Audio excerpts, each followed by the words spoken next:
समादरणीय धार्मिक सज्जन वृंद, ऋग्वेद आदि भाष्य भूमिका के अंतर्गत वेदोत्पत्ति विषय है। इस विषय में महर्षि दयानंद जी ने बताया कि जो वेद हैं वो ईश्वर से प्रकट हुए हैं। शब्द रूप वेद सृष्टि के समय ईश्वर उत्पन्न करता है, प्रकट करता है। प्रलय के समय वेद ज्ञान रूप में ईश्वर में रहते हैं। तो वेद ईश्वर ने प्रकट किए हैं या शब्द रूप वेद सृष्टि के समय ईश्वर ने प्रकट किए हैं, इस विषय में यजुर्वेद के 31वें अध्याय का प्रमाण दिया है। मंत्र संख्या 7, तस्मात् यज्ञात् सर्वभूताः ऋचः सामानि जज्जिरे छन्दांसि जज्जिरे तस्मात् यजुस्तस्मात् अजायत। तो इस मंत्र के अंदर बताया है कि उस यज्ञ अर्थात पूर्ण परमेश्वर से ऋग्वेद, सामवेद, अथर्ववेद आदि चारों वेद उत्पन्न हुए हैं। इस मंत्र में सर्वभूत शब्द आया है, ये भी परमेश्वर के लिए है।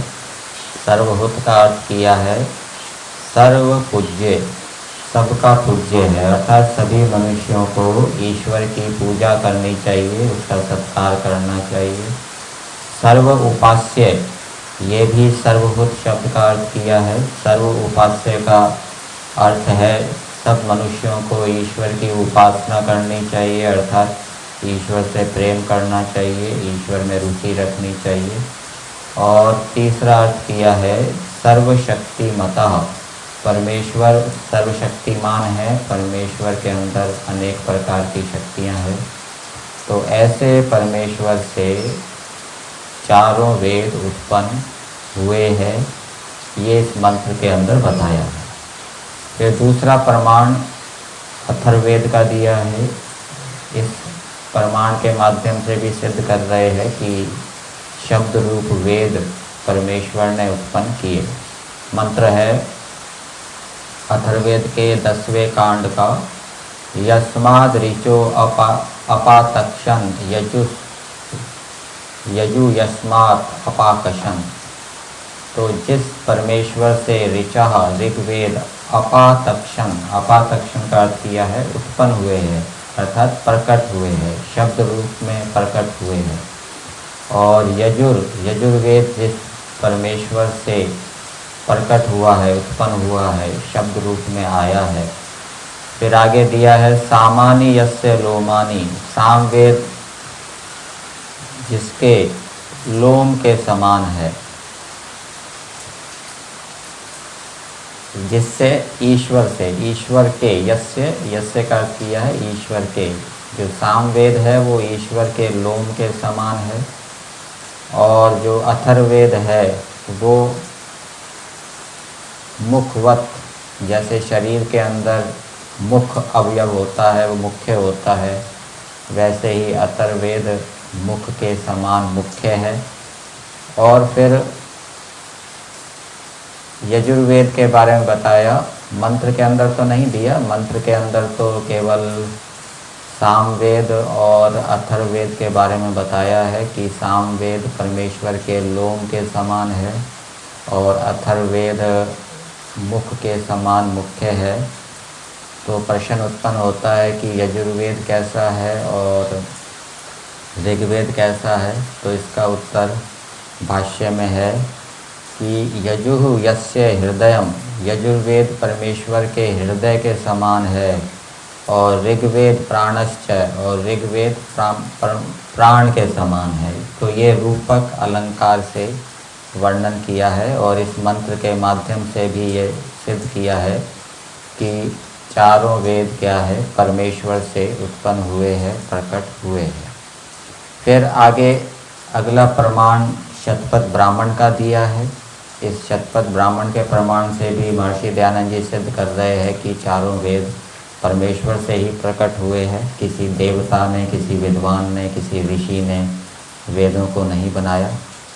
तो वो प्रमाण है, एवं वा अरे अस्य महतो भूतस्य निःश्वसितम् एतत् यत् ऋग्वेदो यजुर्वेदः सामवेदो अथर्वांगिरसः इत्यादि।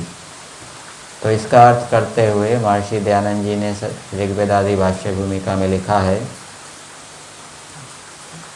पृष्ठ संख्या 8 पर, याज्ञवल्क्य के महाविद्वान जो महर्षि हुए हैं वह अपनी पंडिता मैत्रेयी स्त्री को उपदेश करते हैं कि हे मैत्रेयी, जो आकाश आदि से भी बड़ा सर्वव्यापक परमेश्वर है, उससे ही ऋक्, यजु, साम और अथर्ववेद ये चारों वेद उत्पन्न हुए हैं। कैसे उत्पन्न हुए हैं उसको एक दृष्टांत से समझाया है। मंत्र के अंदर भी वो दृष्टांत है।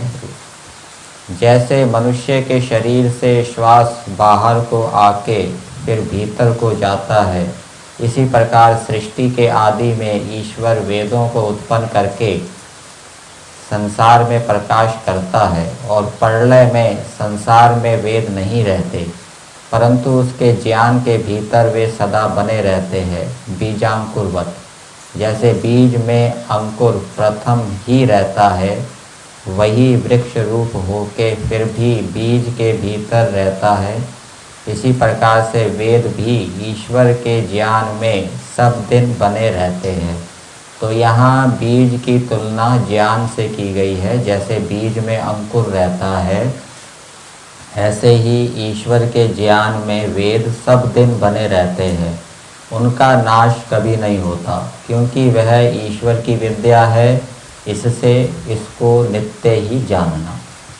तो प्रश्न उत्पन्न होता है कि चलो आपने शब्द प्रमाण से सिद्ध कर दिया कि वेद परमेश्वर ने उत्पन्न किए हैं, परमेश्वर ने प्रकट किए हैं।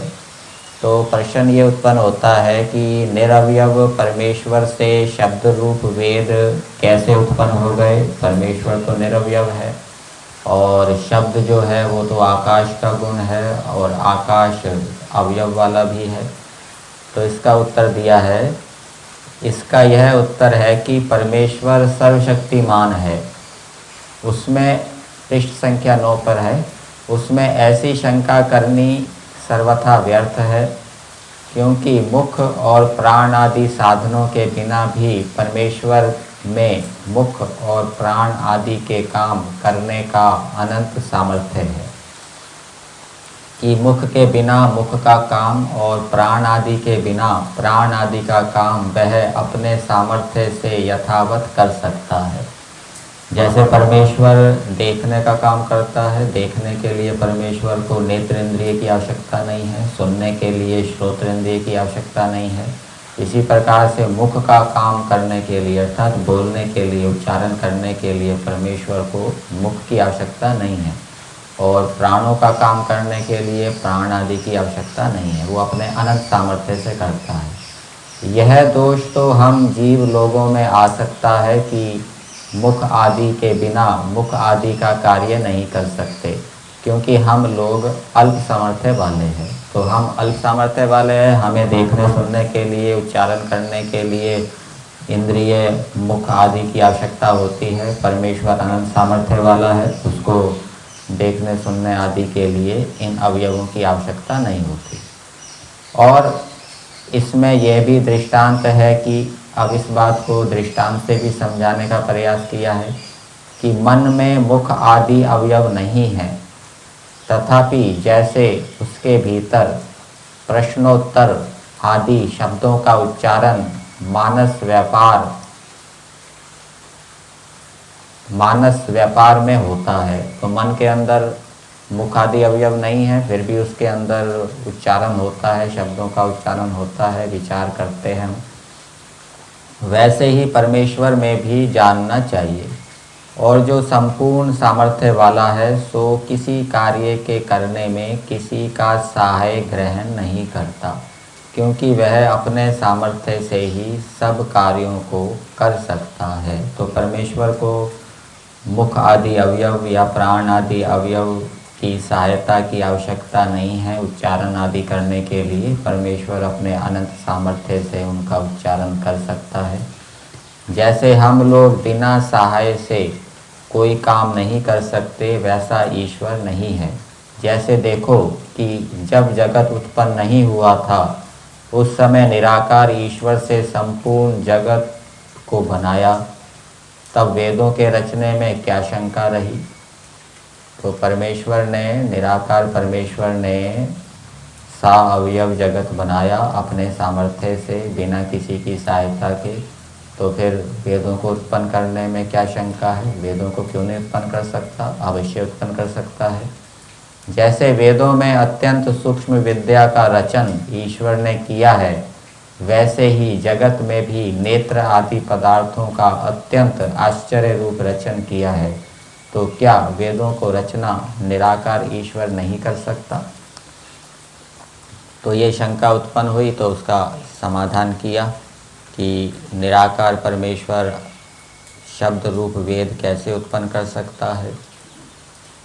फिर प्रश्न उत्पन्न होता है कि वेद परमेश्वर ने उत्पन्न क्यों किया। पृष्ठ संख्या 11 के ऊपर शंका रखी गई है। प्रश्न है कि वेद, चलो मान लेते हैं कि परमेश्वर ने वेद उत्पन्न किए, तो परमेश्वर का वेद उत्पन्न करने का प्रयोजन क्या है, किस लिए वेद उत्पन्न किए। तो इसका उत्तर दिया है, मैं तुमसे पूछता हूँ कि वेदों के उत्पन्न नहीं करने में उसको क्या प्रयोजन था। जो तुम यह कहो कि इसका उत्तर हम नहीं जानते, तो ठीक है, क्योंकि वेद तो ईश्वर की नित्य विद्या है, उसकी उत्पत्ति या अनुत्पत्ति हो ही नहीं सकती। परंतु हम जीव लोगों के लिए ईश्वर ने जो वेदों का प्रकाश किया है, सो उसकी हम पर परम कृपा है। जो वेदोत्पत्ति का प्रयोजन है सो आप लोग सुने। प्रश्न, ईश्वर में अनंत विद्या है व नहीं। प्रश्न किया जा रहा है, जिनको सुनाया जा रहा है उनसे पूछ रहे हैं कि परमेश्वर में अनंत विद्या है व नहीं। उत्तर है, तो फिर बताइए, सो उसकी विद्या किस प्रयोजन के लिए है। तो इसका उत्तर है, अपने ही लिए, जिससे सब पदार्थों का रचना और जानना होता है। तो सुनने वालों ने कहा कि ईश्वर के पास जो विद्या है वो अपने लिए ही है, जिससे कि वो सब पदार्थों को जान सके और सृष्टि को बना सके। फिर उनसे प्रश्न किया, अच्छा तो मैं आपसे पूछता हूँ कि ईश्वर परोपकार को करता है व नहीं। उत्तर, हाँ, ईश्वर परोपकारी है। तो इसमें क्या आया, इससे ये बात आती है कि विद्या जो है सो स्वार्थ और परार्थ के लिए होती है। तो विद्या दोनों के लिए होती है, स्वार्थ के लिए भी और परार्थ के लिए भी। और ईश्वर परोपकारी है तो परार्थ के लिए क्यों नहीं होगी, दूसरों के लिए क्यों नहीं होगी, जीवों के लिए वेदों का उपदेश क्यों नहीं करेगा। क्योंकि विद्या का यही गुण है कि स्वार्थ और परार्थ हम लोगों को सिद्ध करना। जो परमेश्वर अपनी विद्या का हम लोगों के लिए उपदेश ना करे, तो विद्या से जो परोपकार करना गुण है सो उसका नहीं रहे। इससे परमेश्वर ने अपनी वेद विद्या का हम लोगों के लिए उपदेश करके सफलता सिद्ध करी है। क्योंकि परमेश्वर हम लोगों का माता पिता के समान है। हम सब लोग जो उसकी प्रजा हैं उन पर नित्य कृपा दृष्टि रखता है। जैसे अपने संतानों के ऊपर पिता और माता सदैव करुणा को धारण करते हैं कि सब प्रकार से हमारे पुत्र सुख पावें, वैसे ही परमेश्वर भी जब सब मनुष्य आदि सृष्टि पर कृपा दृष्टि सदैव रखता है। इससे ही वेदों का उपदेश हम लोगों के लिए किया है।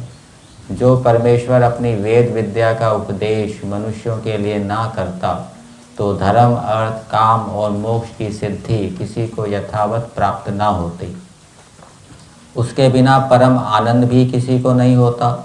जैसे परम कृपालु ईश्वर ने प्रजा के सुख के लिए कंद, मूल, फल और घास आदि छोटे छोटे भी पदार्थ रचे हैं, सो ही ईश्वर सब सुखों के प्रकाश करने वाली सब सत्य विद्याओं से युक्त वेद विद्या का उपदेश भी प्रजा के सुख के लिए क्यों न करता। क्योंकि जितने ब्रह्मांड में उत्तम पदार्थ हैं, उनकी प्राप्ति से जितना सुख होता है, सो सुख विद्या प्राप्ति से होने वाले सुख से 1000वें अंश के भी समतुल्य नहीं हो सकता। ऐसा सर्वोत्तम विद्या पदार्थ जो वेद है, उसका उपदेश परमेश्वर क्यों ना करता। क्योंकि वो परोपकारी है, तो अवश्य करता। इससे निश्चय करके यह जानना कि वेद ईश्वर के ही बनाए हैं, अर्थात वेद परमेश्वर ने ही प्रकट किए हैं। प्रलय समय में ईश्वर के ज्ञान में रहते हैं, सृष्टि समय में परमेश्वर शब्द रूप वेदों को उत्पन्न करता है। फिर आगे प्रश्न किया है कि वेदों की उत्पत्ति में कितने वर्ष हो गए।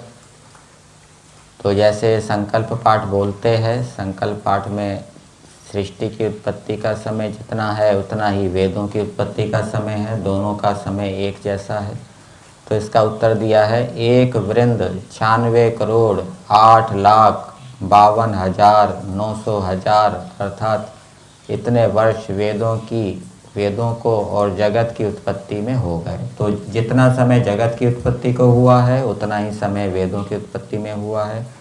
और ये वर्तमान में 77वां संवत वर्त रहा है, ये पुस्तक में लिखा है। फिर अंत में लिखा है वेदोत्पत्ति विषय में,